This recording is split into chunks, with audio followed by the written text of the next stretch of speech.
북미에서 뭐랄까 레깅스계의 명품으로 불리면서 애슬레저룩의 대명사가 된 브랜드가 있죠. 바로 룰루레몬입니다. 네, 아마 많은 분들이 이미 알고 계시거나 가지고 계실 수도 있고요. 맞아요. 그런데 바로 이 성공 신화의 주인공이 지금 아주 중요한 기로에 서 있다는 거죠. 그렇죠. 본진인 북미 시장에서는 좀 힘이 빠지고 있는데 반대로 태평양 건너 아시아에서는 정말 무서운 기세로 성장하고 있거든요. 네, 그래서 오늘 우리가 던져볼 질문은 바로 이겁니다. 룰루레몬의 이 아시아 집중 전략, 이게 과연 핵심 시장의 문제를 잠시 잊게 해주는 달콤한 도피일까요? 아니면 미래를 내다본 영리한 확장일까? 바로 그겁니다. 이 질문을 딱 머릿속에 넣어두고 룰루레몬의 현재와 미래를 함께 파헤쳐 보겠습니다. 좋습니다. 자, 그럼 먼저 이 극적인 대비부터 한번 보죠. 북미 시장에서는 소위 제품 피로감이라는 말까지 나온다는데 아시아 분위기는 완전히 딴판이라고요? 네, 숫자가 이걸 아주 명확하게 보여줍니다. 숫자가요? 네, 거짓말을 안 하죠. 최근 분기 실적을 보면 그 차이가 정말 극명하게 드러나는데요. 네.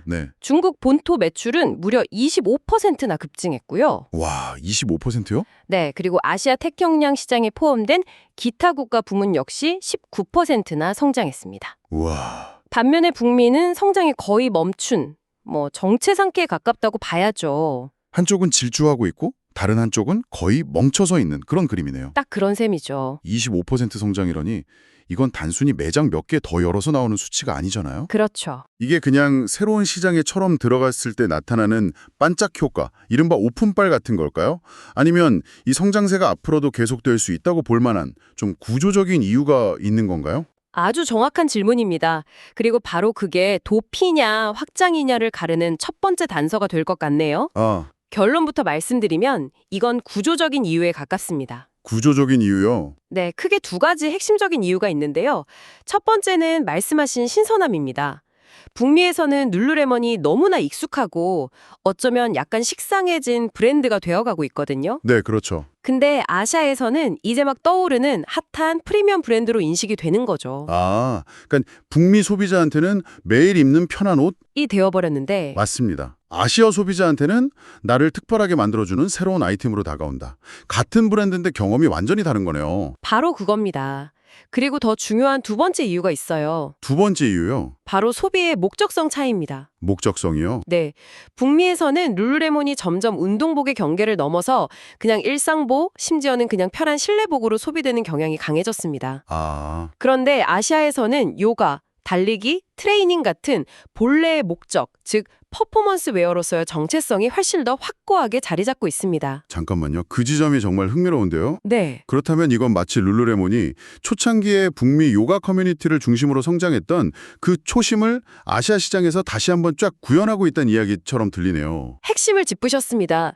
브랜드에게 정체성은 생명과도 같으니까요. 그렇죠. 아시아 시장은 룰루레몬에게 단순히 돈을 버는 시장이 아니라 우리는 원래 이런 브랜드였다는 걸 다시 한번 증명하고 어쩌면 흔들리던 뿌리를 더 단단하게 내릴 수 있는 기회의 땅인 셈이죠. 와, 이건 단순한 매출 성장 이상의 의미가 있겠네요. 룰루레몬 경영진도 이 점을 누구보다 잘 알고 있을 겁니다. 아시아가 이런 기회의 땅이라면 경영진이 가만히 있을 리가 없겠네요. 당연하죠. 단순히 매장 몇 개 더 여는 수준이 아니라 뭔가 훨씬 더 과감한 수를 두고 있을 것 같은데요. 과감하다는 표현이 딱 맞습니다. 사실상 올인에 가깝습니다. 올인이요? 네, 앞으로 새로 열 해외 매장의 대부분을 중국에 집중하겠다고 공언했습니다. 대부분을요? 네, 목표치도 아주 구체적인데 2025 회계연도에 중국에서만 20%에서 25%의 성장을 기대하고 있어요. 와, 그 성장세를 계속 이어가겠다는 거네요. 그렇죠. 이건 회사 전체의 성장 엔진을 아예 아시아, 특히 중국으로 옮겨오겠다는 선언이나 다름없습니다. 회사의 미래를 중국에 걸었다고 봐도 무방하겠군요. 그럼 중국 다음 카드는 뭘까요? 아시아라는 큰 그림에서 다른 계획도 있겠죠? 물론입니다. 이미 다음 단계를 준비하고 있죠. 2026년에는 프랜차이즈 파트너를 통해서 인구 대국이자 엄청난 잠재력을 가진 시장, 인도인가요? 바로 인도에 첫 발을 내디딜 예정입니다. 중국을 교두보로 삼아서 아시아 전역으로 영향력을 확대하려는 거대한 체스판을 그리고 있는 겁니다. 자, 그런데 여기서부터 이야기가 좀 복잡해지기 시작합니다. 네, 이렇게 매력적이고 성장 가능성이 높은 기회의 땅을 룰루레몬만 보고 있지는 않을 테니까요. 그 체스판 위에는 이미 다른 말들이 잔뜩 놓여 있을 것 같은데요. 그렇습니다. 아시아 시장은 이미 거물급 브랜드들의 피 튀기는 전쟁터입니다. 전쟁터. 네. 여기서 우리가 주목해야 할 점은 경쟁의 성격입니다. 룰루레몬의 직접적인 경쟁자는 물론 나이키나 아디다스 같은 스포츠 브랜드겠죠. 그렇죠. 하지만 진짜 전쟁은 사실 다른 곳에서 벌어지고 있습니다. 다른 곳이라면요. 예를 들어 어떤 브랜드들을 말하는 건가요? 랄프 로렌이나 게스 같은 전통적인 패션 브랜드들도 아시아 시장에 공을 들이고 있잖아요. 맞습니다. 근데 이들은 에슬레저룩과는 결이 좀 다르지 않나요? 바로 그 지점이 이 경쟁을 이해하는 열쇠입니다. 이건 단순히 어떤 레깅스를 살 것인가의 경쟁이 아니에요. 소비자의 시간과 지갑 그리고 라이프 스타일을 누가 차지할 것인가의 경쟁인 거죠. 라이프 스타일의 경쟁이다? 네. 예를 들어 랄프 로렌은 특유의 고급스러운 아메리칸 클래식 이미지를 내세워서 아시아 중산층의 성공한 삶에 대한 열망을 파고들고 있거든요. 네네. 반면 게스는 좀 더 젊고 트렌디한 감성으로 자유로운 청춘의 이미지를 팔고요. 알겠습니다. 그러니까 룰루레몬은 건강하고 활력 넘치는 웰니스 라이프 스타일이라는 가치를 파는 셈이군요. 정확합니다. 결국 아시아의 소비자들이 어떤 라이프 스타일을 자신의 것으로 선택하느냐에 따라 이 브랜드들의 희비가 엇갈리겠네요. 이건 제품 대 제품의 싸움이 아니라 가치관 대 가치관의 대결이군요. 맞습니다. 룰루레몬의 아시아 진출은 아무도 없는 신대륙을 개척하는 게 아니라 이미 쟁쟁한 플레이어들이 각자의 깃발을 꽂고 치열하게 싸우고 있는 전쟁터에 뛰어드는 겁니다. 그리고 이 전쟁에서 이기려면 단순히 좋은 제품만으로는 부족하겠네요. 부족하죠. 아시아 소비자들의 마음을 사로잡을 강력한 브랜드 스토리가 필요합니다. 자, 그럼 정리를 좀 해보죠. 한편에서는 아시아라는 거대한 기회가 손짓하고 있고 네. 다른 한편에서는 이미 자리를 잡은 강자들이 버티고 있는 치열한 전쟁터가 펼쳐져 있습니다. 정말 이제 하이리스크 하이리턴의 배팅인데요. 그렇죠. 그렇다면 이 모든 드라마를 지켜보는 가장 냉정한 관객, 즉 시장과 투자자들은 어떤 평가를 내리고 있을까요? 바로 여기서 이 이야기의 가장 아이러니한 반전이 등장합니다. 반전이요? 네. 아시아에서의 그 뜨거운 성장 스토리와는 정반대로 주식시장의 현실은 그야말로 얼음장처럼 차갑거든요. 얼마나 차갑습니까?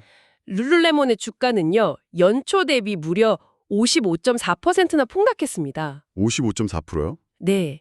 같은 기간 동종업가의 평균 하락률이 한 18.9%인 것과 비교하면 하락폭이 비정상적으로 크죠. 와, 이건 시장 전체가 어려운 상황이라는 걸 감안하더라도 유독 더 큰 벌을 받고 있는 셈이네요. 맞습니다. 아니 55%가 넘는 폭락이라니 이건 정말 충격적인데요. 아시아에서 25%씩 성장하고 있다는 뉴스가 전혀 방어막이 되어주지 못하고 있다는 뜻이잖아요. 그렇죠. 투자자들은 도대체 뭘 보고 이렇게 비관적으로 반응하는 걸까요? 아시아의 성장에 뭔가 우리가 놓치고 있는 함정이라도 있는 건가요? 투자자들은 확실한 것과 불확실한 것을 아주 냉정하게 구분하기 때문입니다. 그들에게 룰루레몬의 현 상황은 확실한 위기와 불확실한 기회의 조합으로 보이는 거죠. 확실한 위기와 불확실한 기회. 네, 미래 수익에 대한 기대치를 보여주는 주가 수익 비율, PER을 보면 힌트를 얻을 수 있습니다.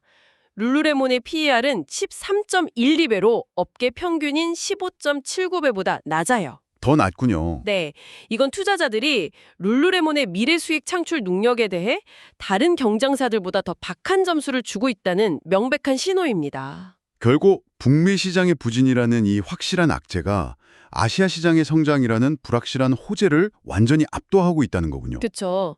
투자자들 입장에서는 집안에서 새는 바가지가 바깥에서 벌어올 돈보다 더 커 보이는 그런 상황이네요. 네, 그렇게 볼 수 있습니다. 게다가 미래 실적 전망치도 이런 우려를 뒷받침하고 있거든요. 실적 전망이요? 2025 회계연도 순이익은 11.8% 감소할 것으로 예상됩니다. 감소요? 네, 물론 그 다음 해인 2026년에는 1.1% 소폭 성장하면서 반등할 거라는 희망 섞인 예측도 있지만 더 중요한 건 추세입니다. 추세. 최근 30일 동안 이 실적 전망치가 계속해서 아래쪽으로 수정되었다는 사실이죠. 시장의 기대치가 점점 낮아지고 있다는 뜻입니다. 정말 복잡한 상황이네요.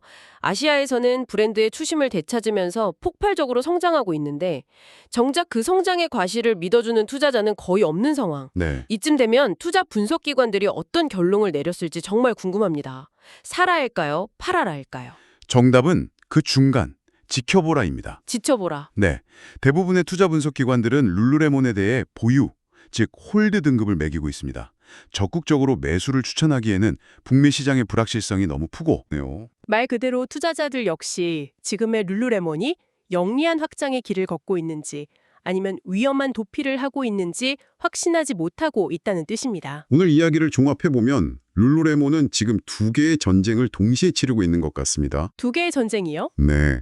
하나는 안방인 북미에서 잃어버린 성장 동력을 되찾기 위한 방어전, 아, 그리고 다른 하나는 아시아라는 새로운 영토를 차지하기 위한 정복전이죠.